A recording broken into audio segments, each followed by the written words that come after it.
Are we just sitting here awkwardly looking at the screen now? Oh, there it is.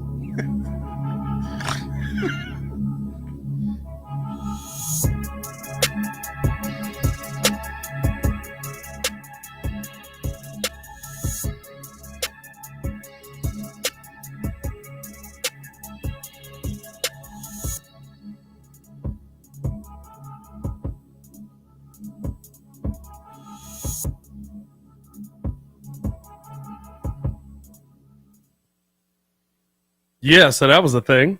What's good, y'all? It's your boy Pat the Designer back at it again. Appreciate you guys for tuning in and showing love to another episode of the Windy City Breeze Sports Talk Daily.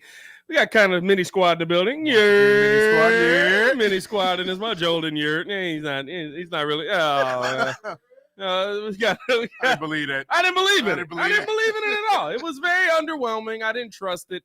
As always, man, appreciate you guys for tuning in and showing love. It's your boy Pat the Designer back at it again, joined by Jordan JC, host of the Chicago Bears Breeze, and of course, the ATS Report, and then the super professional producer Joel Holt back there. I don't know what camera you on. What's going? You okay? There you go. Oh, nice and shiny. You stroking out a little bit. What's going on there, bro? You okay? You all right? You're a little strokey right now. A little strokey right now. We're a little concerned about you, Joe. Hey man, we gotta talk about some of the topics around the Chicago Bulls. Going a different direction today. Bulls talk today, ladies and gentlemen, because the Chicago Bulls are talking trade for Zach Lavine with the Detroit Pistons. Last 2 months now, yeah. Which is something that I'm not going to lie to you, I really thought was going to be the case no matter what. And I'm going to tell you exactly why that will lead to Billy Donovan being here long term. All that and more today's episode of the Windy City Breeze Sports Talk Daily. Hit that like button, subscribe to the page, leave that 5-star review. Y'all know what to do. Hit that like button. Stop playing with us, man. Boys, how you feeling today, man? Feeling good. I don't have another owl question for y'all. Yesterday, I was about to say, man, that still threw me off. I thought it was a good question. Like, if you see more than 2 owls, you're not freaked out?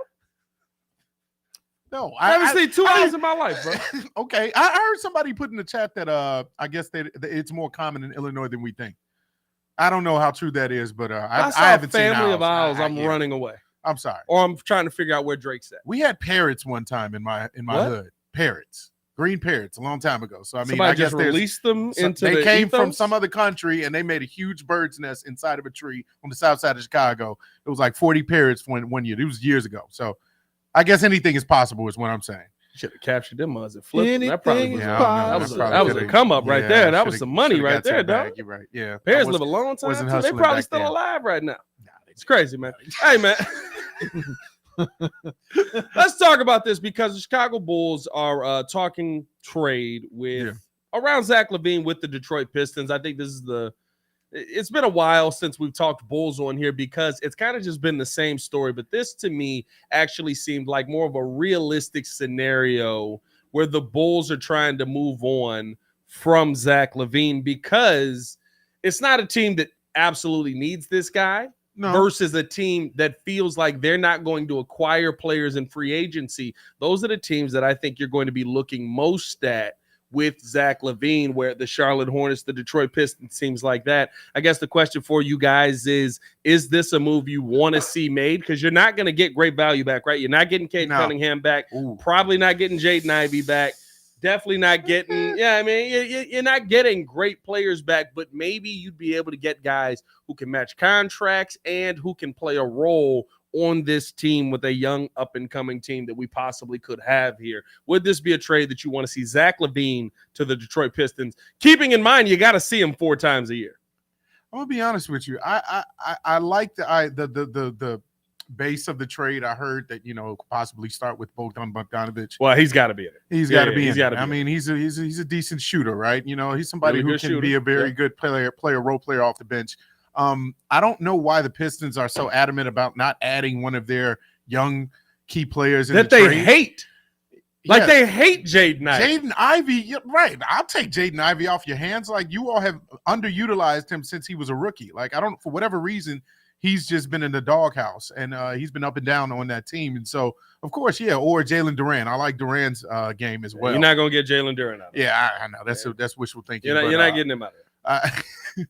But, I mean, they got to give up somebody other than just Bogdan because Zach Lavine is still good enough to warrant having more than just him. My thing is, we talked about Zach Lavine not really having a bigger market or bigger trade value than we thought. I assumed that, maybe a playoff team would come calling, but that's not happening. So, yeah, you get what you can. I'm fine with him going to the Pistons. As long as we get something decent back, one of those young players, I'm fine with it.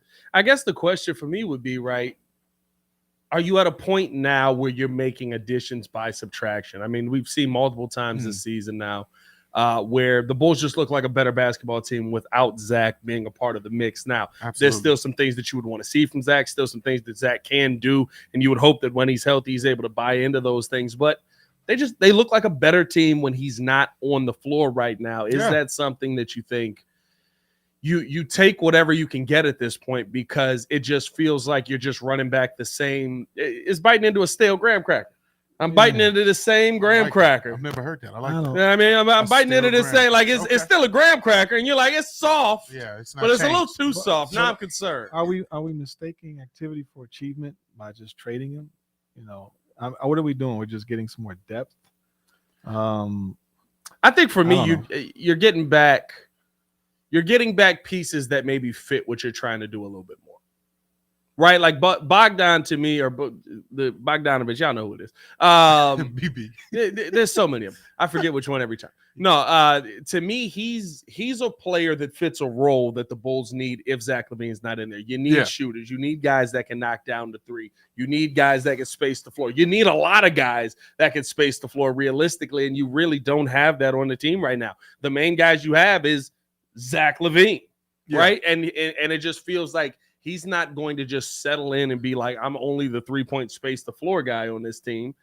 I think you're at a point with this team now where you kind of look at Kobe White as probably your number one moving forward. That means you're going to move on from some pieces. That means things are going to change. That was my next point, and back to what Joe was saying about, what'd you say? I forgot even what you just said. But mistaking activity for achievement. Activity for achievement. I think that with this move, it still solidifies, as you just mentioned, Pat, that they're going forward with making the team or building the team around more than likely Kobe White. For the last 4 or 5 plus years, they've made Zach the centerpiece of this team and tried to bring pieces around him to make them playoff worthy. And it's just been up and down. And Zach now has been found out for a while now to not be that number one guy that can take you, the distance. He's a viable number 2 at best, number 3 probably on a really good team. And so that's why I think that no matter what you get back, I think they're just committed to moving forward. As you can see, this team is getting better without him on the floor, even with DeMar still here. They're just playing a better brand of basketball. Still kind of sour about the way they lost to the Suns, but I believe that even if Zach played, they probably wouldn't have been in that game the way they were, or it just would have been a different type of game. So I think that they're committing the Suns keep winning games like that. They just did it the other night versus Dallas. Yeah, they're kind of on a run of that. Like they get serious at the end, like, all right, let's stop playing. They're a team that just shoot shots. You know what I mean? Like what are we relying on to win this game? Shots going down. Yeah. You gotta have the shots going down for you to win the game, right? So I think that is a right when you're knocking down the shot, that may just come later on in the game. But true I do agree with you in the sense of to me, every time I see this team on the floor without Zach, there's a hunger that's not there when he is on the floor. There's a want to win that's not there to me when he is. That's a good way to put it. Yeah. And I can't explain why. I'm not inside you. I'm not somebody that's going to tell you Zach Lavine's not a good player. I think he's a top 10 shooting guard in the NBA. Yeah, I think he's definitely an elite scorer when he's on, right? Like that. I can't sit here and tell you that Zach Lavine isn't a good basketball player. I have no explanation on why it doesn't work. I would love for it to work, but the dynamic of this team with Zach Lavine in the mix, for some reason, there's a drop-off in, to me, what I would say continued effort in those moments where you do get down, where I don't see that as much when Kobe White's on the floor without Zach Lavine. I think it's what's between the ears. Like I said, we found out now that Zach is not that type of player. Like even when he first came back from his injury the first time, you saw him committing. I think even Stacey and Adam Amin referenced it. Is that, oh man, he's playing both sides of the court. He's getting into stealing lanes. He's playing much more aggressive defensively. and then it tailed off. Again, going back to what he, normally Who he does. normally is. Yeah, normally is. And so I think there's just isn't a consistency there. I think that Zach Lavine, again, is going to be who he is, and you just can't build around that anymore. We have to move forward. You don't say.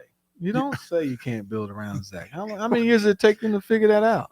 Well, I think that was the best option at the time. Who else were they going to get that was going to come here? That's not the point. The Well, point is, I will say no, because I think that actually is the point, because you have to the part that's tough about what AK came into, and it's not to absolve him of being well, no, who gave him that contract? passive. AK gave him that contract. gave him the contract. That wasn't a guard packs or contract. 2 years ago. Yeah, no, it was AK. The $250 million. Yeah, it was AK. his newest one. Yeah, it was like his newest one. I'm talking about the first one.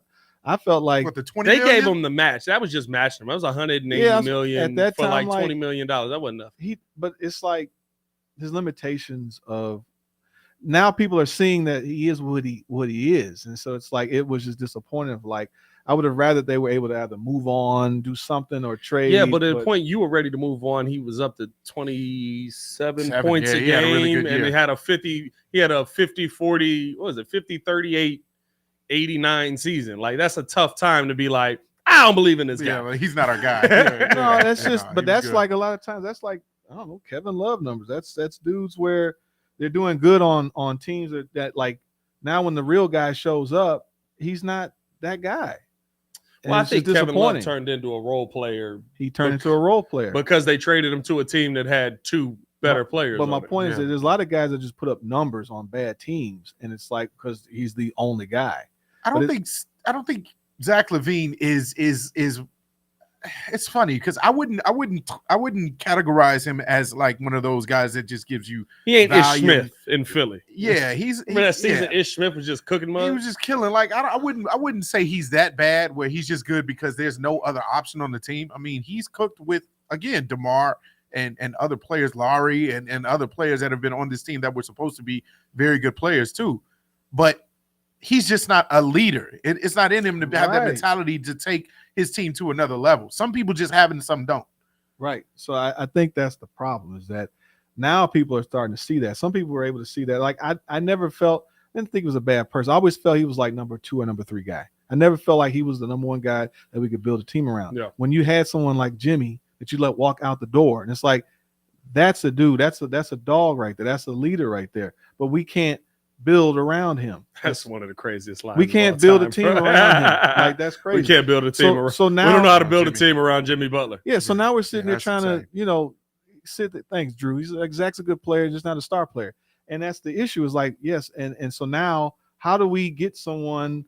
How are we going to recoup this? So now we get Bogdan Bogdanovic. Yeah. Yeah, there you go. So that's what is he a 20? He's a 20-point scorer, right? He's a. Let's check that I'm out. He's a shooter. I'm trying to remember my he's a shooter. fantasy. He's a shooter. He's a shooter. He's a solid 3-point So he's shooter. just going to be like we unload him to get depth, right? We got it now. Our bench is stronger, and now we are back to kind of a sum of the parts type of team because we need everybody to do their part in order to. Well, like, I don't know if you're that far back, right? Because of the ascension that Kobe White has taken. Kobe's been absolutely balling. Well, he's now doing something. Yeah, but I'm saying like Kobe's been balling. Like if you feel like I think that's why you have to look at this in this way, right? Especially if you were AK or you were Mark Eversley, right? Yeah, you were trying to get back to the point where people wanted to come to Chicago. I think you're kind of at that point somewhat here, but you got one big piece in the way stopping you from making a lot of those moves. It's going to be tough. It's going to be tough because the Bulls are going to – I said this a while ago. The Bulls are going to take an L on whatever Zach Lavine trade they make. Yeah, they're not getting back equal value. And the biggest issue I have right now with AK is you didn't realize that you had the max value last season and you refused to move off of a piece that basically puts you in a play-in tournament, right? Like this is AK's decisions that have put him here. This is Acme's decisions that have put him here. You were sitting there trying to hold on to Zach Lavine, and okay, we're holding on to Zach Lavine. We're not moving off of him for anything. But the New York Knicks were willing to give you RJ Barrett, 3 first-round picks, right? Like they were giving you a haul.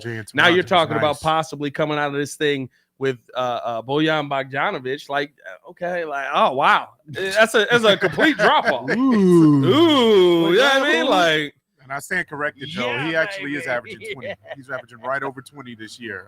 Boyan, 20.2, 3.6 rebounds, You can 2.7 live. assists. You can live with. I can live with 20 points. Like it's just you'll take a 20-point score off the bench. Off the bench, which means it's going to be more like 18 here. But is he off? He's off the bench now. The bench in Detroit. Yeah, but it's still different here. Like, not really, because who's shooting off the bench? Like Yeah, he probably would be the same here. Yeah. Because I don't know. You Javon guys tell- Carter? Hey, Javon I don't know. Carter, You guys tell me. He can go. He can go in that trade package. Hey. Joel, how many games you watched this year? No, I'm just like, Lord, Javon can put him in that Chicago trade. Bulls. He said, "I'm dressed like I bag of sell chips. car insurance." Hey, leave me alone. I told you, man. You ready to sell something? but no, man. I look at work. I look at the situation that the Bulls have put themselves kind of in, and it sucks, but you're going to have to take an L to get a W. And I think that this is a situation. Let me say this and caveat it with attitude is completely different. This is a James Harden situation, but this is not a James Harden situation, right? Zach Lavine's been nothing but professional. He's been a good teammate here. He loves the guys. I think that's why the play tailed off so much when he asked for a trade, was because the guys generally like Zach. Zach generally likes his guys. It's just there's a disconnect here with the head coach that seems like it can't be overcome. Yeah. And it's causing everything to kind of go the wrong direction here. By the way, hit that like button, subscribe to the page, man. 115 in here, 24 likes on the video. Y'all out here Come on, get them likes up. Get them likes up now. What's going on, man? Big hate out here, dog. Hit that like button, subscribe to the page. What up, Hayes? Over 100 in that Chat. chat. Yeah, Honda. But no, I want to see Zach go out there and do more. And I'll say this. Depending on the team you trade him to Detroit, he's going to go out there and ball. You trade him to Miami, he's going to go out there and ball. He's going to be a good player wherever he goes. The question is, can you get more here if he's not a part of the equation? And that's kind of the point that I'm at, where I look at this Bulls team, and it's a completely different team when he's not on the floor. Yeah. Mm-hmm. My thing is, do the Bulls need to retool or rebuild? Are they in that? The Bulls will never rebuild. And see, I think that's what the Arturas problem is. Karnisovas is the head coach. The Bulls will never rebuild. That is actually probably what the issue is. That's why we're going to be probably stuck in purgatory basketball For purgatory. a while. Yeah. Because, and this is probably why Detroit is so adamant about not giving up some of their young players, is because they've committed to doing it the right way. You get what? Keep going. Like, ooh, we're stuck in purgatory. You like Come that on, big roll word with me, I Jordan. use? You got to like keep that going, big man. word? I don't know where that came from. I'm sorry. So You scared him. He's got yeah, stuff is blowing in the wind last time. Okay. Anyway, no, I just She was thought a very that nice girl. Detroit Pistons. I think that they're doing it the right way by actually saying, no, we want to keep our young players, because eventually 2 or 3 or 4 years down the road, if they play right together, that chemistry, they can build into something special with all of the talent they have. That's what the Bulls need to do. And because they're in the middle of a rebuild or retool, whatever you want to call it, a revamping, run it back. Yeah, they don't want to run it back, and that's what I think the issue is. They're scared to say we want to start completely over versus, okay, let's just add a few new pieces here, some old vets, and just keep on doing the same old thing. Well, I mean, listen, I can tell y'all this with great confidence after seeing how the how the Denver Nuggets did it. We will not rebuild. We will continue to try and find second-round picks and late first-round picks until we find a superstar out of one of those guys. The question is, are you going to be able to go out and find a superstar out of one of those guys? Are you going to be able to evaluate the talent the right way? The one thing that may happen this offseason that could bring change is, right, you might end up trading away Zach Lavine and DeMar DeRozan for some young pieces to bring back here to Chicago. Yeah. That's the only way I see difference coming here. That's the only way I see something changing here. We heard the price has been put on Alex Caruso. It's 2 first-round picks. Most teams probably aren't going to pay that. Plus, the Bulls on top of that are basically like, we're not trading away Alex Caruso. Y'all can stop calling about him. We've got to lightly use Zach Lavine here, who's got foot issues. Yeah. You know what I mean? Like this exactly. is the player that we're offering right now. So you're going to see a team, to me, that I will say this. I guess if anything to feel like the Bulls are moving in the right direction is I do think the mindset of the team is more of an Alex Caruso, is more of a Torrey Craig, more of what we're seeing from Kobe White type of mindset, where you feel more confident that these guys are going to go out there and work and try to outwork the team that they're going against. How many times have we talked about the Bulls just getting outworked over the last 2 years? Facts. Yeah, I mean, like it's not even like, hey, they're going out there and they played a tough game. No, they just got outworked down low, outworked on the boards, whatever it is. This sucks though. I mean, Bohan is what is he? 35, almost 35 this He's year. been in the league about 8-9 years. Yeah, he's like, born 89. He's old. He's 35 in It's NBA like, years. Yeah. So yeah, he's like we're making a trade for a guy that's probably gonna be around here for a couple. Like, well, again, the hope is that you get somebody young back too, because I mean, there was a few other names. I'm not gonna lie, I wouldn't mind Algier Thompson. what did This dude is already a great defensive You're player. not getting him Kid out of said there. we end up See, with that's what I'm saying. They're being Wiseman. stingy. Kid said watch us end up with Wiseman. I'll take that. James No, that's Wiseman? gross. I'm James good. Wiseman. That's I'm gross. good on Something. Wiseman. No, what? Give me something. I'm good on Wiseman. Here's the thing. I don't want to take chances on pieces that are useless if I already got pieces that I feel like are useless. Like I don't. What am I taking? What am I taking a chance on? What is my hope with James Wiseman? He's going to have a bounce back year. He's going to develop as a center down here in Chicago. He literally but had a Pat- perfect situation with the Golden State Warriors. You are in a championship team Yeah. in their worst season, and they needed a big man. You still didn't do anything. So, like, no, Well, he I'm was good. hurt the whole time there too. But Yeah. I thought we Yeah, got like but a whole. I'm good. We're I'm good on developing Wiseman. players now. We got a whole staff that We do have a develops- player development staff. Like, we I'm got player excited about that. development. It might help, but like I would rather have a player that's shown me something. But Right? Like, you got to realize too, though, man. Like especially with someone like Wiseman, young guys take like 5 years. I mean, big centers, young centers take like 5 years to grow into like Been full in the into league like maturity. 4. Exactly, got one more year to go. You gonna give him another year of grace? I'm serious. Look at He a just lot of gonna blow guys. up. Look at the history of most of the guys in the league that were like big men, 6'11", 6'10". They come in and like 7-footers. About their 4th, 5th year, when they finally start to grow and mature, and a lot of these guys don't just come out the gate. Like Kevin Garnett is an anomaly.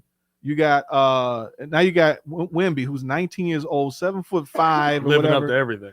But you know that Nice. at that size, a lot of guys they have to fully mature. I mean, I think of like Jermaine O'Neal. I think of the guy that we whiffed on, and Scott Skiles said he didn't have no heart. LaMarcus Aldridge. I think about a lot of guys that took some years to finally Tyrese Thomas. grow. Ooh-wee. Yeah, we took him for an athlete. Ooh-wee. Like a lot of guys, they take a while. So why not take a flyer on a young James Wiseman? You know, and hold on to the guy and let him develop. I mean, listen, I guess like if you're gonna go to development route, that's fine. But like you see how long that takes sometimes. Like you said, right? Like Kobe White is what is this year 4 for Kobe? Yeah. And this is the first year where he's taking off. Now, this is the Yeah. last couple of years he's been a lot better. Last couple of years is the first couple years where he's really had a off season for him to go out there and actually work on things. You've seen the fruits that is proven, but I will say this. It's interesting when you kind of look at what the Bulls are doing here and you trying to be patient and wait on this and let young guys develop. The tough part is, are young guys not developing because you got these guys in front of them because they're not getting the time to develop, right? Kobe White gets back in the starting lineup and all of a sudden he's a world beater, but he doesn't really become that world beater until Zach Lavine gets the heck off the court. And now all the shots that are Zach's are Kobe's. But every time Zach's not on the floor, Kobe's a 25-plus point per game scorer while still giving me the assist, still giving me the defensive intensity, and giving me some vocal leadership on the floor. Yeah. Now. And the other players are improving. You got Io and Pat that take a notch up too. Yeah, but just we're sitting there saying, yeah, now on a player who's 23. Inexcusable. You know what I mean? Like that's what I the point I was making was kind of your point of we're bringing kids in from college who are kids. Right. It takes a while. Like these are actual children. Kobe White has been in the league 4 years. Shout out to Mayor of Chicago. Wait, what year was Kobe White drafted? I thought he was here a lot longer. 19? Kobe White. Kobe White. 4 or 5 years ago. Kobe White's been in the league 5 I thought it years. was 7. I'll I thought check it was a that. little bit longer than that. No, because he just got his extension off his 4th year. So it's 5 years. Kobe White's been in the league 5 years. He's 23. You have an entire career with this guy. Sometimes, if 2019. I guess if you do go the development route, it takes a while. Yeah. Yeah, I mean, like, and we've known this, and it's such a different NBA. And there's so many times where you get the Tyrese Halliburtons, you get the guys like that where you see them, they immediately make an impact, and you're just like, what the heck is going on? How do we miss on a guy like that? I still don't forgive AK for that. I can forgive him more for that than I can for him not picking Devin Vassell because he was like at the same game as you. But that's a whole different thing. You picked Patrick Williams on a team with a dude that shot 50% from everywhere. Here's another reason why I'm not sold on, bringing people in back like James Wiseman or players like that still need some time to develop into who they're going to be or who they could be or whatever their potential is, because the Bulls' track record of player development has not been good from what I've seen. I mean, you had players like Larry Markkinen who they thought needed to bulk up. Yeah, exactly. It's been a joke because you've had players like Larry Markkinen who've had to, they've been telling you won't bulk up, but as soon as he gets to Utah, they said no, slim down because you're better. That doesn't count though, because that was under the Garpax. It was under Garpax. That's under But some of the Garpax. same people here in the staff that are still developing these players. Yeah, but well, no, because we didn't have a player development staff. Now we have one. They just did it now. This year, right? This year we started It only hiring took for about our player 20, 30 years development to figure it out. We got a shooting coach. We got they needed this when we had the Baby Bulls back in the day with Jay Williams and Eddie Curry. No, we just had Michael Jordan showing up to practice. That's all we needed. No. That's all we needed. It's still letting these guys. And bring back Scottie Pippen. They brought him back in 03. I remember that. It was stupid. Yeah. No, I look at this whole situation and does it suck? Yes, but if you can do a trade just to have somewhere for Zach to go, I think you actually have to do it. Is it going to be an L? Yeah, it is. But you know what? When you look at your team and your team looks vastly different with Zach on the floor and without, you got to make that decision. And I'll go as far as to say, if the rumors around DeMar DeRozan are true as well, I think it was Philly. I think New York was interested in him. I'd say maybe make that move as well, because not to say I have this overarching faith in Patrick Williams. Y'all know how I am. I believe he's a bust at this point. It is what it is. Jeez. Hope that he becomes a decent role player in the NBA. Let's see if that ends up happening. I mean, he's usable. Yeah, I mean, I like him to be awake on defensive assignments. He's usable. He's usable. But I also look at Patrick Williams' situation and say, well, when DeMar and Zach wasn't on the floor and he was the only other person that was getting the shots, that actually looked pretty good this season. Yeah. Right? I think we played the Bucks and neither of them was on the floor. There's a couple of times where you see P. Will look like the guy we need him to be, and it's kind of a Luke Getsy situation. He was forced into being that guy. Well, why? Because you were the only option. Right. The option today was you. So I think that you have to assess and have to look at what you have on this team in a young team. Because Acme traded Laurie? No matter what we like. Let me look that up. You said what? Giovanni Garcia said Acme traded Laurie Markkinen. Acme traded him, yeah. Oh, I said Garpax. Oh, no, Acme traded him. Oh, well, I stand correct. Garpax didn't develop him, but then Acme got there the first year and was like, get him up. I stand corrected. Yeah. Oh, good job. Peace out. Phenomenal collar on that shirt. Well, thank you. What is that? A little spread collar. Is that from the Isle of Caucasus? Hey, man, we appreciate y'all for tuning in, showing love. Hit that like button, subscribe to the page, man. I don't even remember what I was talking about. Leave that 5-star review. Y'all know what to do if you haven't hit the like button, your mama. I have a take that is probably very unfortunate for most Bulls fans. But I have a belief that there's a reason why we won't see Billy Donovan gone anytime soon. When you look at what the Bulls are trying to do, I truly believe AK came in here with a plan of restoring the image of the Bulls, restoring them back to, yes, maybe it is a mediocre team, maybe it is a middling team, but restoring the image that Garpax basically destroyed of an organization that people should want to come to, that people should want to build around. At a minimum, we can not like Billy Donovan. He's a competent coach. Competent is a good word. Competent's a good word. He's not great. He's not phenomenal. No. He's not horrible. He's not god awful. We may hate some of his decisions. He's very middling. Very mid, right? Yeah.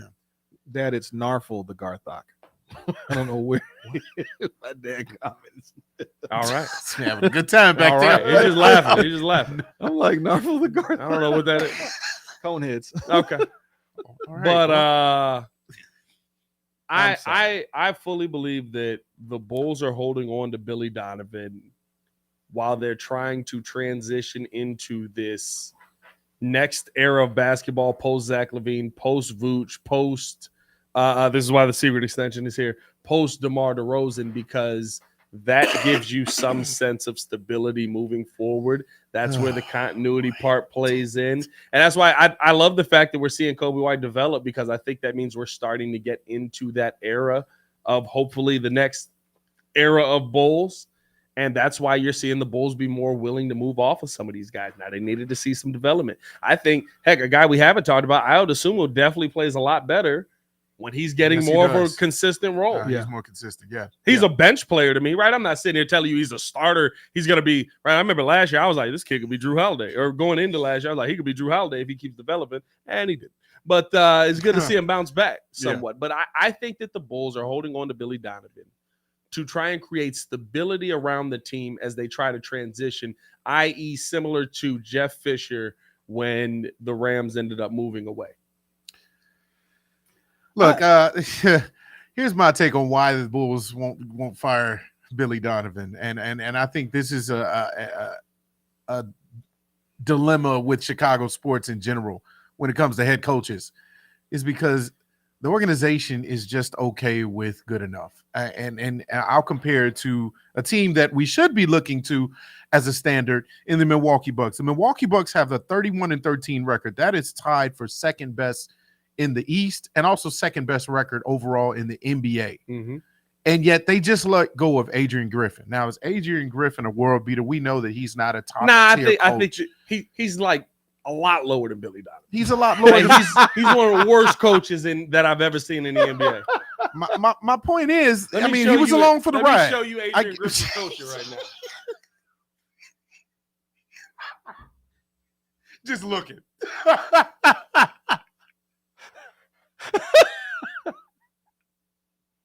You forgot the clipboard.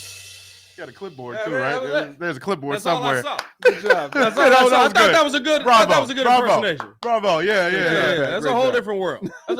When you go get Doc Rivers and you're like leaps and bounds better, that tells you a lot. You're absolutely right. But that actually makes my point, though, is that when an organization notices, okay, maybe this guy's not the guy, even though we're really good as a team record-wise and we don't really have a reason to let go of him, they let go of him. And so they have a standard that they want to keep to. They won a championship recently. They have a standard that they want to stick to. The Bulls need to implement that in this organization. They need to stick to it. Well, not stick to. They need to raise the bar when it comes to their level of what they want in a coach, what they expect from their coach, the type of style that they run, the type of a leadership qualities in their coach. Like, I think Billy Donovan has always been a good college coach, but I don't think as an NBA coach he can get the most out of his team. And he makes some boneheaded decisions when it's time to really win a game in the fourth quarter situations. But see, here's the part that I've always said with that. I think Billy Donovan is most coaches in the league. I think Billy Donovan is Nick Nurse. I think Billy Donovan I'll is take Nick Nurse. What's he do? What's Nick Nurse do? Man, he won a championship. And then they took Kawhi away. Valid. That's valid. That's valid. I mean, yeah, of course, it's the player. I always I think Billy Donovan is most coaches in the NBA. I think when you look at Mike Budenholzer, why did Mike Budenholzer win a championship? Mike Budenholzer was literally about to get fired, and the Bucks went on a championship run, and they were like, "Well, we can't blue ball this guy. we gotta let him try and run it back." Yeah, I mean, like every single. I would say there are your top 5 coaches.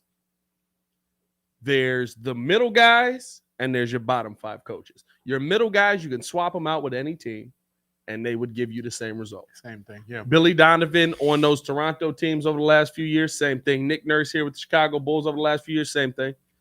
Mike Budenholzer on Philly, same thing. Nick Nurse on Philly. Is Philly that much better this year? Joel Embiid's really good. Tyrese Maxey's really good. Those are 2 things we knew. That's already, yeah. Doc Rivers is going to Milwaukee just to try and not get in the way. I told you, man, just along for the ride. All you got to do is just look like a competent coach. Apparently, they didn't think that of Adrian, but I just think the standard needs to change. That's why the Bulls are not going to fire Billy Donovan because they feel like he's good for the job now. He is the standard where this team is at right now. Mediocre. Yeah, I mean it's middling. It's nothing crazy. It's not. This guy's amazing. This guy's great. It's like when you look at coaches around the NBA, I think you see a lot of the same guys. I don't see amazing schemes everywhere I look. I see amazing schemes in 4 or 5 teams. And I question some of the schemes that they do sometimes, right? Like it's really like Spo, elite. Absolutely. I'd say Pop is still elite, but maybe it's passed him up a little bit. I ain't gonna lie to you because I don't know what he's doing A with little bit Wemby past down his there. prime. I don't know what he's doing. I with think Wemby those down players are also sabotaging that too, because I think they want to shine themselves. You got Vassell and Sochan and dude that was on Team USA. I can't remember his name, but you know who I'm talking about. Yeah. So I think that's a little bit of that too, because I think Pop does want to see him shine. But you're on point. Yeah, Pop is still up there. But it's like you see very few coaches in the league that you're just like, man, look at the scheme this guy's running. Look at the system this guy. You see more guys that it's just like, wow, he's got some really good players on that team. Yeah. You know what I mean? He knows how to really get out of the way. Joe Mazzulla. Just like everybody that's in the like I would argue, I would sit there Lue. and tell you that Ime Udoka is probably 6, but could be fighting for a top 5 coach in the NBA. Hey. Because he took a Houston team that couldn't figure out which way to dribble the basketball last season and turned them into a team that's at least competitive night in and night out. Decent, yep. And you can't tell me just adding Fred VanVleet and Dylan Brooks was the answer. No.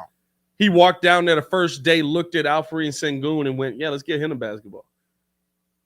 He might be the next Paul Gasol. Yeah, I mean, like, so I just, for me with Billy Donovan's is he a placeholder? Sure. Is he a long-term placeholder? Sure. Yeah, because you don't know what his contract is after they give him he's probably 100 extension. Years. He's never going to die. He lives as long as the contract is in place. But it's a vampire contract. It's one of those things where you look at the Bulls are kind of just playing the safe route right now. Yeah. And I think that's what leaves a bad taste in a lot of Bulls fans' mouth. When you're playing this safe, when you're playing this much, we're just kind of here. We're competitive and we're going out like it's going to leave a bad taste in a lot of Bulls fans' mouths. And that's kind of what we have right now. And that's what sucks about all of this. Well, you know what I say too, this could add to it, but I mean, I've always felt this way ever since after the glory days. Is some of that could be on the management, could be on the organization as a whole, starting at the top.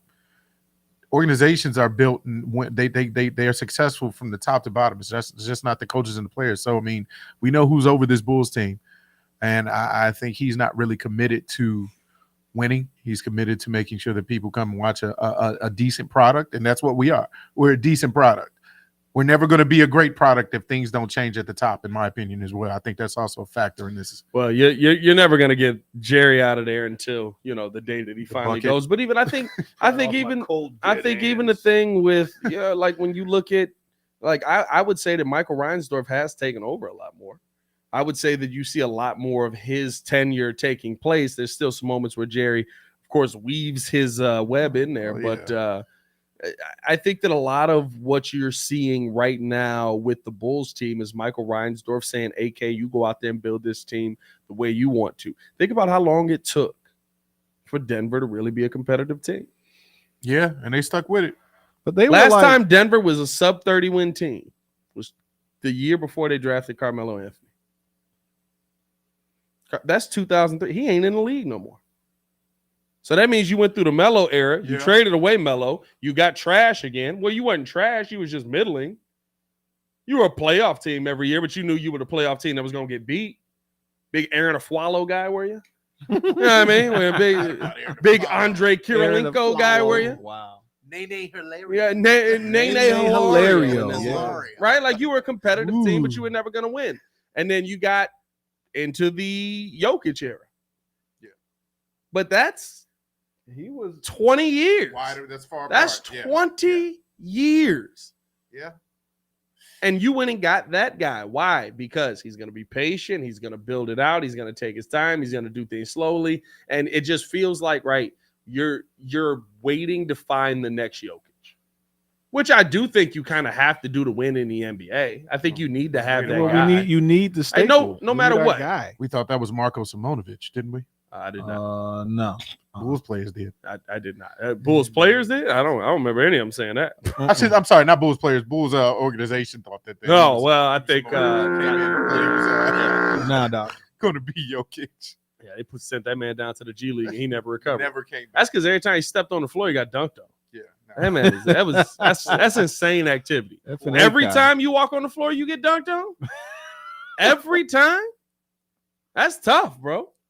And to your point, I think that it's good that yes, I'm for continuity. When we even talk about the Bears, there's a certain part of me that does like the continuity when you keep certain people around. My thing is, when it comes to this organization, are you okay with just mediocre with the coach? Because I'm sorry, I don't see a path where we can be as good as Denver if we keep the same people around. Because I vividly remember when they won the championship, Jamal Murray coming up to the owner, I believe, and saying, "Man, thank you for believing in me. Thank you for keeping me around. You trusted in me, and we got you here." I can't see that same path with this version of the Bulls. I can't. So continuity is there. Yeah, okay. On one end, yeah, okay. You can keep some of the players around, but do you have to make a full transition to a new team? You got to have that guy though. That's the part where I guess, right, like Joel says, I'm watching for hope. That's why, because I said the Bears are in the same position. Yeah, it's no different. He's like, but there's hope. But there's hope. The Bulls are up 30 points. It's the third quarter. They're going to lose the game. Yeah, they're going to. And they did. Oh, I said they were going to lose the entire game. I said we're going to blow this lead. I don't want to watch this. We were going to blow this lead for sure. All right, how do we watch it? We only talk about the sports, Joe. No, I'm saying it's just disappointing. Yeah, I get you. It's kind of our jobs. It's kind of our jobs. It's disappointing to see or get your hopes up. That's all. And you're watching a team that's pretty much, like you said, mediocrity. It's like we're going to be the top. At the best, maybe the fourth, in the East. Yeah, that's pushing it.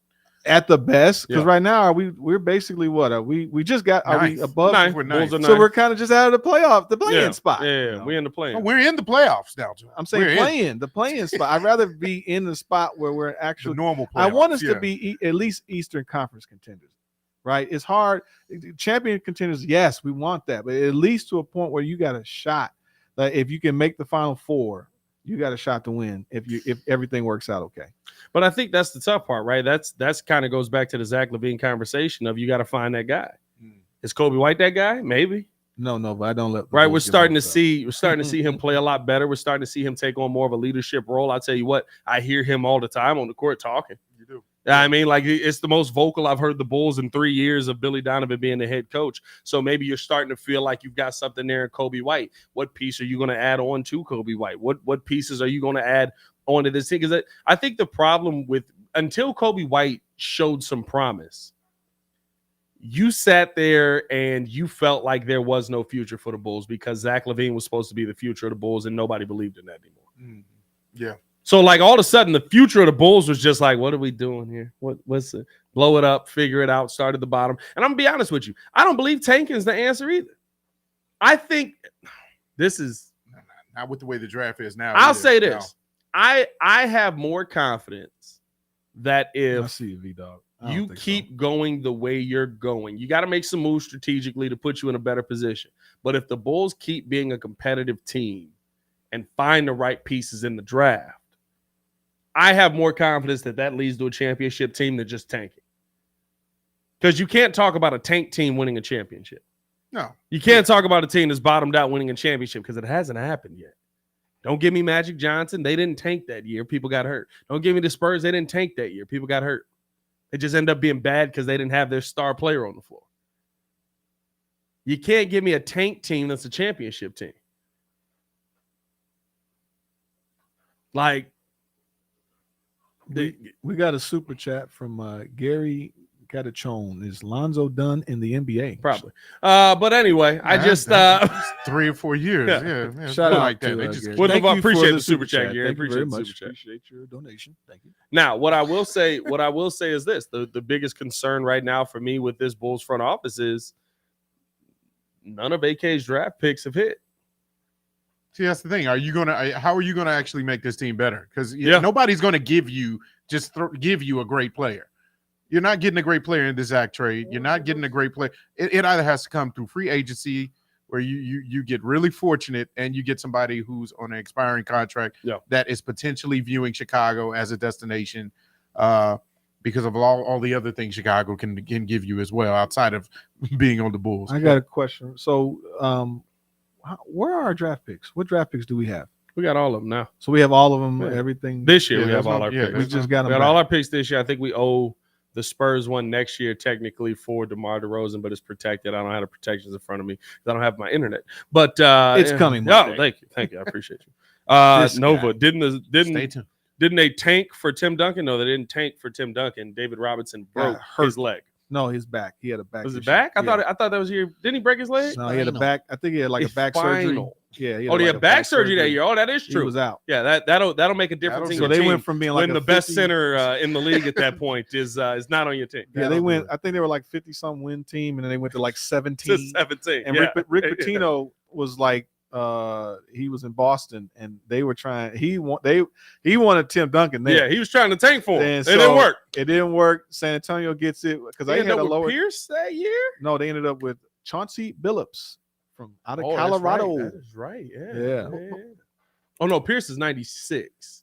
Paul Pierce is 96. Probably, yeah, but that was Chauncey Billups was the the runner-up. Everybody wanted it was a Tim Duncan sweepstakes. Yeah. I just my biggest concern is draft evaluation. You watch Devin Vassell and you pick Patrick Williams. Well, I know, and you saw Tyrese Halliburton and you pick Patrick Williams. I got a little defense on both of those. On what? Come on, let's give it a little grace. Devin Vassell was the better player at FSU. By far. FSU was more of a well-rounded team. It was, and Devin Vassell was still the best player on that team. I beg to differ. You'd beg wrong. Don't turn away. Don't turn away. This way now. I don't appreciate the bad will hate. I started all this off doing a draft breakdown for the Chicago Bulls out here. I watched Devin Vassell. There was one player that got me out of my seat in college. In that draft. It was only because the draft to me was a mid-draft. Yeah. It was a very man. You know what I mean? Like, who was the other dude? Was it Denny Abdia? Oh, Denny Abdia. I missed on that one. Shout out to Echo Bean. The Joker won the second round. I forgot about that. Who? Jokic. I I forget that he was a very late pick. Yeah. Second round Jokic pick. got drafted during a Taco Bell commercial. No, that's fact. That's legit fact. That's fact. No, that's fact. It's just funny the way you can literally look it up. It literally goes like it's like doom Taco Bell open late, and on the bottom you see Denver selects Nikola Jokic with the 48th overall pick or something like that. Yeah. It's hilarious, bro. No, but it's just funny. It's just interesting about. Are we getting to a point where it's just said AK hasn't done well picking domestic talent? He hasn't done well picking international talent either. I think who's a pick gets hit? Are we getting to a point though where for his role? But are we getting to a point of really at this stage in this generation of basketball players of just really able to scout and like before it was like, typically you get the number one pick, that's the guy, and we go from there. And it's starting to get into a point where some of these guys are not like, are you able to find a diamond in the rough? Like a Jokic, for example. So this guy's what, a two-time, it's not three-time MVP going into the big. He's probably heading toward 3 times. You know what I'm saying? This year, yeah. But it's finding the talent. Are we able to it's getting to a point where it's not as straightforward as it used to be in the draft. If you get the number one, at least one of the top 2, top 3 picks, you're guaranteed to get you a star. It's like, well, the number 7th guy hit like a Curry, or even your boy in Indiana. He was Tyrese Halliburton. Halliburton was like 7th or 8th, whatever it is, right? No, Halliburton. I want to say he was like 11th, but he ended up in Sacramento. Right. Sacramento traded him to Indiana. So, but the point is like Buddy Hield's teeth came with him. But I think the point is like we get to a point being able to scout guys and find diamonds in the rough. Will AK be able to find that and do that? If he's sitting on, my only concern with that is right. Like here's my issue. What do we all think of Dalen Terry? But see, like Jay Crit saying, there's no one coming out worth tanking because he's committing to defense more, and that's what's going to get him on the court. Okay, so yeah, he's not what I thought he was. So what is Dalen Terry offensively? He's trash. Okay. So you got a defensive player. I'll give you a shot. Dalen Terry's the 18th overall pick. But again, that's not. No, he's the 18th. No, he's not a good player. I think that you got to give him a few more years. Energy. As Joel said, give him 5 years. What's going to develop? No, his offensive game. That hitch and that jump shot. You got to give big men 5 That years. is ugly. But I mean, Sean Marion was an all-star. So hey, Sean Marion was elite out in Phoenix. He was a problem. Sean Marion was like a 20+ point per game scorer out in Phoenix. We're not talking Sean Marion. Give him some time, man. What are we talking about? Time, man. I'm just saying, like drink it in, man. My issue with him, drink it in, man. Pause. My issue with him finding the diamond in the rough is right. First year, was Io and P. Will the same draft? Yes. I feel like Io and P. Will were the same draft. P. right? Will was fourth, and I think so. Io went second round. Yeah, Io ends up going second round. We find Io, amazing find, love that. Io ends up hitting. He's the Illinois guy from Chicago. Boom, great. We got Io DeSumo on the team. Yeah. Since then, we can't talk about a diamond in the rough pick that's hit. Marko Simonovic is back overseas. Uno out Bateen. I like him. He ain't got a second. Looks terrible. He's played in the G League. Oh, I was about to say. I'm gonna tell you this: if you look terrible down there, it ain't gonna look good up here. That's true. If looks you can't dominate terrible. There, yeah. Man, I liked him. The one guy to me that maybe is the diamond in the rough that you went out there and got this year is Adama Sanago, because he developed and he can't see the floor. So you're goes back to coaching. The diamond in the rough situation is like, yeah, sure, maybe we can find a diamond in the rough, but are you going to be able to actually get a diamond in the rough on the floor? Billy ain't playing these young guys for the most part. Io got in because Lonzo got hurt. Yeah. And to make a correction, P. Will was 2020 draft in the first round. Io was 2021. And we didn't have a first round pick. Second round. He was second 38th pick. Yeah. No, I hear you. Jesus. It's depressing. It's redundancy. Yeah. That's the part that sucks. It's a redundant situation that the Bulls are in right now, and it doesn't feel like they see the path to get to the other side. The only thing that maybe I'll shoot AK some bail on is he had to rebuild the image of the Chicago Bulls that is 20 years of mediocrity, 20 years of not doing it. And yes, you're back in mediocrity, but it was like mediocrity, but also I'm not going to deal with Garpax. Like, you have to rebuild that reputation around the league. I think there's some conversation that isn't had on rebuilding the thought of loyalty around the Chicago Bulls, because they were willing to chew up and spit out their own Chicago son and Derrick Rose. Oh, he's hurt 2 years. Let's get him the heck up out of here. And the city was behind it. Don't act like you wasn't. Oh, I was never in on this. Jimmy. Shut up. Yeah, everybody was in on Derrick Rose getting up out of here. I wasn't. Jimmy versus Derrick. Yeah, I hated it. That was the narrative. I hated how we got rid of him, but it was one of those things where you knew that he was never going to be the same player, and hasn't, and you had that contract. Now, what you got back did not justify any of that. Yeah, it was just disappointing to see the growth of Jimmy, like being able to split defenders. That's the one that sucks.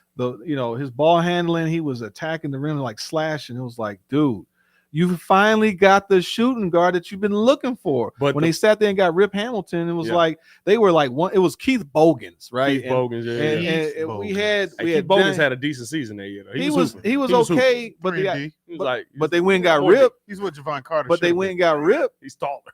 But they went and got Rip, and then it was like, well, then we finally developed a guy. Remember, I shot my free throws like Rip for a whole year when he got here. Yeah, but I'm just saying. I was like, oh yeah, you got this. Little side dribble, yeah. Squat, like a deep squat on that. Like, do you know what kind of glutes this guy is? Man, is exercising while he's at the free squat throw. On the free throw line? Is squatting like that on the free throw line, bro? I'd crap my pants. That's hilarious. But no, I think that situation, the only thing that I've ever shot them bail on in that situation was who was going to tell Derrick Rose he wasn't in charge in Chicago. Getting rid of Jimmy is a sin. And I think here's the part where most Bulls fans, and this is probably why most Bulls fans were so protective of Zach Lavine in the beginning. We got rid of Jimmy because everybody told us he'll never be more than a number two. Mm-hmm. The narrative on Jimmy was the same narrative on Zach Lavine. I listened to ESPN Chicago. I listened to 670 to score. Jimmy Butler's a solid number two. He'll never be the number one because everybody was waiting for Derrick to come back. Jimmy was an outlier. He was like the definition of self-player development. Yeah. Like, no matter what you had around him, that dude was going to make himself great. That was the term of pull your bootstraps. You know, he actually did So that. Chicago. You know when Chicago wanted to get rid of Jimmy Butler? when he started hanging out with Mark Wahlberg, and everybody was like, "Oh, he's Hollywood he's a now. He's celebrity. too star. He's too big." Look at his Bulls jacket. He got Hey, the leather Bulls jacket. We don't want. Hey, when I tell you, I looked for that jacket for years. I'm still looking for that jacket. That jacket was fire. Yeah, That was a crazy jacket. It was. But it's literally like all of a sudden Chicago didn't like him anymore because he's becoming a celebrity. He's becoming a super. That's what superstars do. He's not a humble superstar. Yeah, I did kind of ride that. LeBron James ain't kicking it with TikTok stars from Ohio.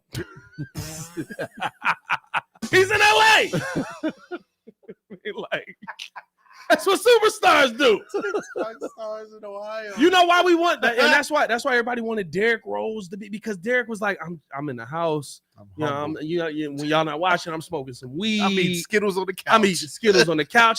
He was a Chicago kid. Oh, he's like us. He's just like us. He's never gonna change. Oh my goodness.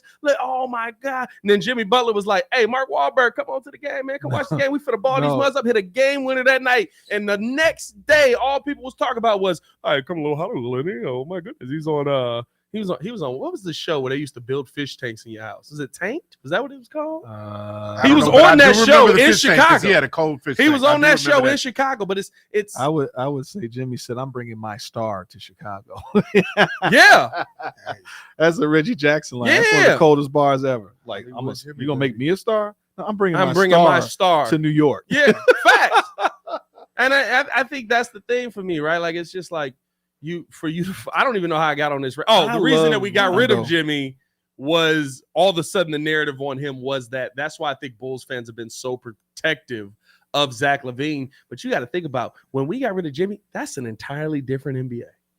Yeah, that NBA does not exist anymore. That style was different. Yeah, that is. He was the last. It was almost still technically 10 like years 90s. ago.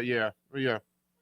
I don't know if it was 90s. Tough. I don't know. I mean, it was more gritty. I mean, you committed to defense more. It was less points scored. Yeah, you were winning games 90-84. Yeah. Nova brought up. I liked when we had Rondo. I was very excited that we had Rondo as a point guard for. When it was him, D Wade, and Jimmy. And Jimmy, like I didn't like D Wade because I felt like D Wade just came here to steal some money. Because it was like it's too late, bro. No, D Wade came to just get steal some money. No, he came to go look at Pat Riley and be like, "Oh, you don't want me no more? Fine, I'm going home." Yeah, but I'll go home. But Rondo, to me, is one of the greatest point guards. Period. Like, he was a true distributor of the ball. Like, because the problem with him was like he would get hurt.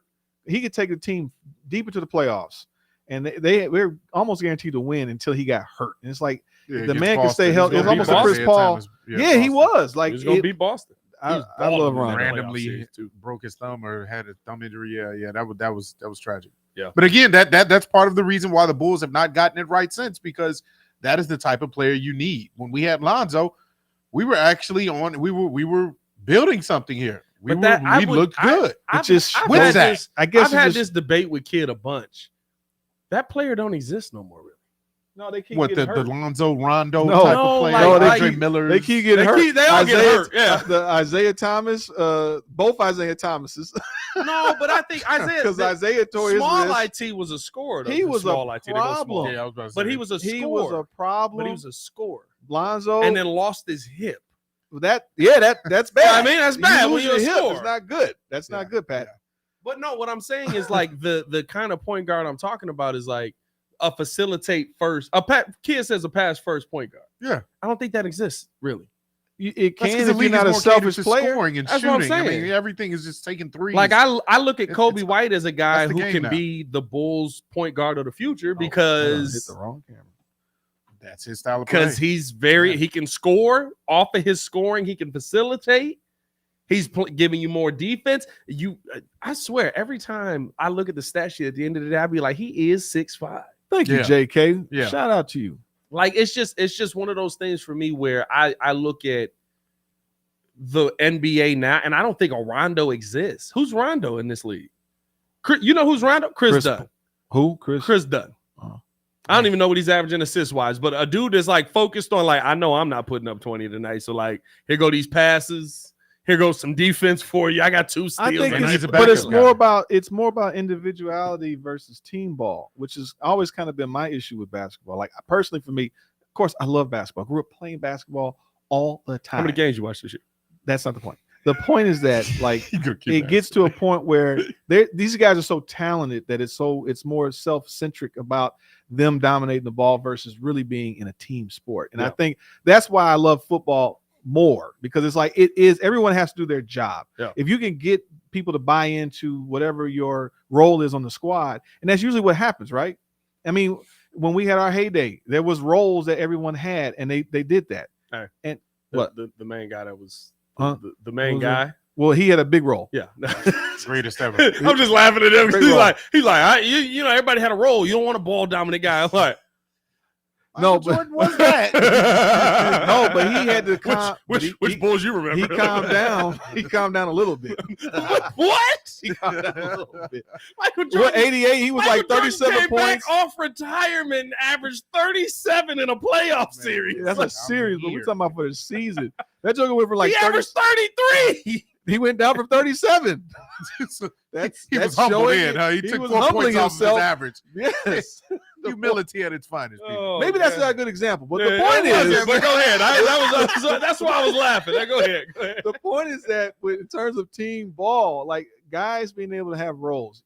There's your shooters, the rebounders, this and that. Why the Pistons, for example, was a great team was like you had an unselfish guy like Rodman who was willing to do the dirty work, right? If you got a point guard that's willing to just do the distribution, and the biggest thing is defense, right? A lot of times, a lot of teams that have the best defenses typically do a good job in terms of winning and go far in the team, if not win championships. Yeah. I mean, when we had was it Ron Adams, and when we had who was our coach, Tibbs, we were number one in defense that year. Then when we lose Ron Adams, because I guess Garpax gets in an issue with him and they fire the guy, he goes to Oklahoma. Then they go number one in defense.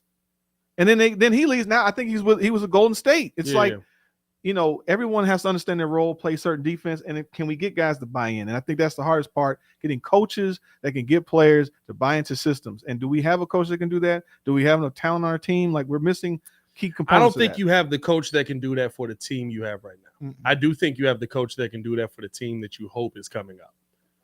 Right, like if you got a Kobe White led with some bets, right? It's not to say that there aren't bets on the team, but like Kobe White, Alex Caruso, those are like glue guys. Torrey Craig. No, you're glue guys for sure, right? But I would say Alex Caruso. If we're a ECF level team, Alex Caruso is a championship type of player. Mm-hmm. He's a player that you look at and you're sitting there going like, oh man, like remember AC had to end up guarding Kevin Durant to go to the next round like that. Like those are the guys that like you have that kind of player on your team. So for me, when I look at the next level of Bulls, maybe the younger Bulls coming up, that's the team that maybe is more willing to buy in. I think Vooch is buying into whatever. He's like, I could put up 17 and 12 any day.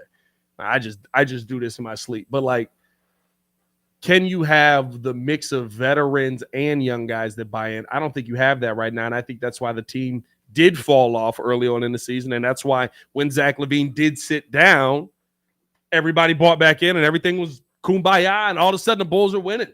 Yeah. They got a 60. They got, shout out Ricky Smiley. They got a 61% win percentage since the month of December. Yeah. It doesn't feel like it, but like they've won 61% of their games since the month of December.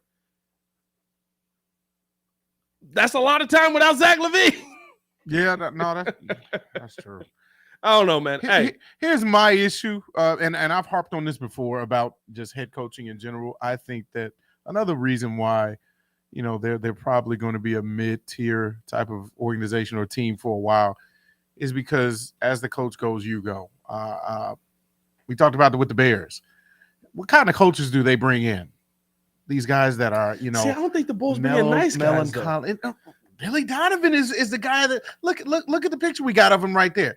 Does he look like somebody that you gotta emphasizes aggression, like is passionate like that? Is going to get in on his players when they need to make adjustments? Or hey, Zach, you're not playing the way you were playing when you first came back. I need you to commit back to both sides of the court. Like you were when we were winning. Well, that's different. Is he going to get in on them like that? I think Billy's more of a player's coach. Let the players figure it out. And I do hate that. That's stupid. I do hate that. Well, I mean, but you got Phil would do that. I hate it because you got to know when to do it. Yeah. Phil Jackson was good at that. Spo is good at that, where it's like, I'm not going to call a timeout. Y'all figure out what y'all doing. Because y'all know what you're supposed to be doing. So y'all figure out what y'all are doing. Okay, boom, here we go. Oh, now we got to figure it out. Yeah. Right? And when Spo is over coaching, that's where you see Jimmy Butler trying to fight him. And him and UD got to go in the back and shoot the one. But do you right? trust the players on the Bulls to do that? No, to and that's the problem. That's why I say Billy needs that young team, because Billy is a college-style coach more. But right in college, you can say, oh, make this play, do this, do that, make that, boom, here we go. All right, let's get it up the court. Yep, I need that. Yep, run the system here. All right, now you do what you do. Yep. You can't do that with pros. You had no when to do that. So we need a team full of young guys to be even at a competent. I don't know if we did a team full of young guys, but you need young guys leading the way. And I think without Zach Lavine on the floor, who's been leading the way? Kobe. The 23-year-old. And then you want smart guys. Well, wait, we're going to Smart see guys. if it works. Let's give it a shot. I feel like a lot of people hate on Zach's IQ. And No. I'm saying that in terms of, like, you know, we talking about football where, like, we don't want smart guys. We want guys that, like, kill oh other yeah, people. no, in basketball, In you basketball, want we want smart except guys. at the center position. I want killers. Give me the ball. Give me the Center ball. Put the ball position. in the I hole. did. Ball Put the down in the there, hole. elbow to the Grimy, face, yeah, one hand yeah. jam. Put the ball Hey in the man, we hole. appreciate y'all for tuning in and showing love. Hit that like button, subscribe to the page. Leave that 5-star review. Y'all know what to do. Let me not hit that table. That was a little hard there. Follow us on Just built it, everything Pat. at the Jeez. Windy City Breeze. You follow me on everything at Pat the Designer. Follow Super Producer Joel Holt at the Super Producer Joel Holt. Is that actually your Twitter? Yes, it is. I didn't even know you had a Twitter. I made one. That's a dangerous place for you, my I friend. didn't realize Hey, that either. Wait, you said Twitter? You no, follow Jordan no, at- Instagram. That's Instagram. Oh, Sorry. that's IG. Okay, I was gonna say. Yeah, Twitter. Be careful. It's a dangerous place. That's out why there. we don't have AD's Twitter up there anymore. We can't send people there. You can follow Jordan at Jordan Clemens. Clemens underscore Clemens Jordan. underscore Jordan. Yeah. Yeah, we got to get him up there. We'll get him up there. Yeah, get him up there. He's in the intro now, so that's cool. Yeah, well, hey. He wasn't even looking. He wasn't even looking. Paid no attention to the intro. Oh, my Look at his bad. face. I didn't even Look at his realize. face. My bad. Hey, I Y'all made stay it. safe out there, Chicago. One